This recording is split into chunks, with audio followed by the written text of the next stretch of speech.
नमस्कार, मी अमोल अडगे, जिल्हाधिकारी कोल्हापूर। दक्कनचा राजा ज्योतिबाची उद्या 30 जुलै रोजी षष्ठीची यात्रा आहे आणि षष्ठीच्या यात्रेसाठी राज्यभरातून येणाऱ्या सर्व भाविकांचं मी सर्वप्रथम देवस्थान समितीच्या वतीने आणि जिल्हा प्रशासनाच्या वतीने स्वागत करतो। यात्रेच्या अनुषंगाने वाहतूक मार्गामध्ये काही बदल पोलीस विभागाने केलेला आहे।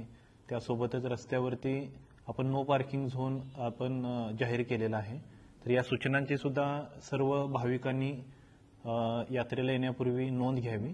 त्यासोबतच यावर्षी षष्ठीची यात्रा पूर्णपणे प्लास्टिक मुक्त आणि स्वच्छ यात्रा असे यात्रा आपण साजरी करण्याचा संकल्प प्रशासनाने, जिल्हा प्रशासनाने आणि देवस्थान समितीने केलेला आहे।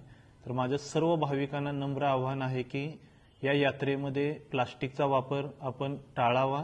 आपण येताना कापडी पिशव्या घेऊन यावेत आणि आपल्यामुळे कचरा ज्योतिबाच्या डोंगरावरती होणार नाही यासाठी आपण आपल्या परीने सहकार्य करावं।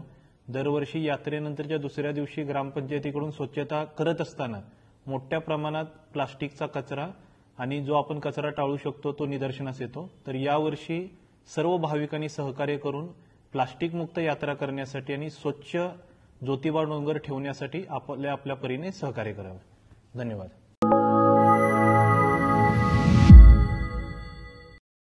चॅनलला लाईक, शेअर आणि सबस्क्राइब करा आणि हो, बेल आयकॉनवर क्लिक करायलाही विसरू नका।